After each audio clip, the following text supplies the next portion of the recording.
क्या होती है? इसका बहुत ज़्यादा बड़े होने का क्या मीनिंग होता है? टीपीओ जो एक प्रोटीन होता है जिससे कि सिंथेसिस होता है थायराइड हार्मोन का, थायराइड पेरोक्सिडेज। तो ये बहुत इंपॉर्टेंट प्रोटीन है। इसके बिना थायराइड हार्मोन का प्रोडक्शन जो बनावट होती है वो बन ही नहीं सकता है थायराइड ग्लैंड में।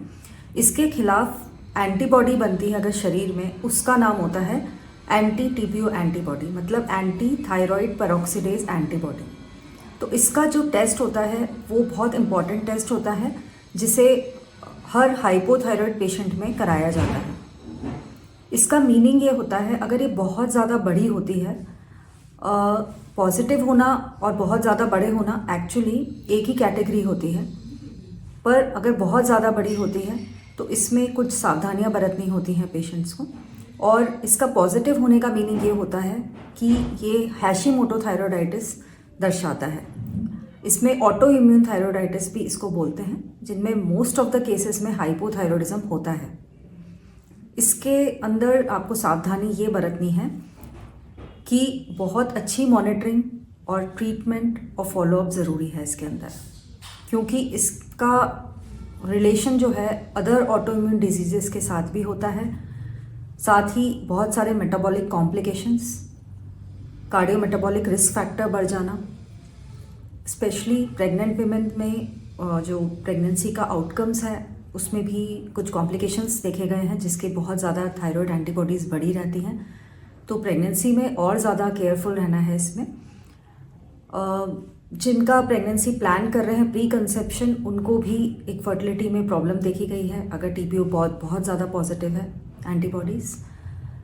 किसी किसी केस में, रेयर केसेस में एनकेफेलोपैथी एक होती है, वो पाई जाती है इन एंटीबॉडीज से रिलेटेड, बट ये बहुत रेयर कंडीशंस होती हैं।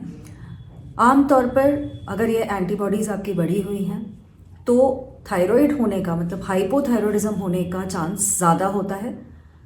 और जो थायराइड का प्रॉब्लम होगा वो परमानेंट होता है, लाइफ लॉन्ग होता है अगर थायराइड एंटीबॉडीज़ बढ़ी हुई हैं। जिनको ऑलरेडी थायराइड प्रॉब्लम हो चुकी है और एंटीबॉडी टेस्ट हुआ है, उनको यही समझना चाहिए कि थायराइड की टैबलेट जो है वो आपको लाइफ लॉन्ग ही लेनी पड़ सकती है।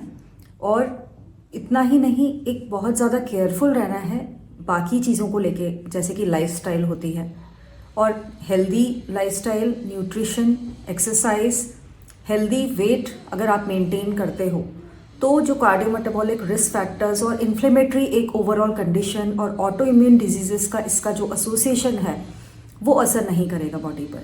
और इसके साथ ही अगर आपकी बहुत ज़्यादा बढ़ी हुई है तो आप बेस्ट है कि एंडोक्राइनोलॉजिस्ट से आप कंसल्ट करें और समझें कि इसके साथ और क्या क्या आपको प्रिकॉशंस रखने हैं। तो इंडिविजुअल केसेस में इंडिविजुअल होता है, किसी को किस चीज़ की ज़रूरत होती है और किसकी क्या रिक्वायरमेंट्स होती है, ये देखकर ही बताया जा सकता है।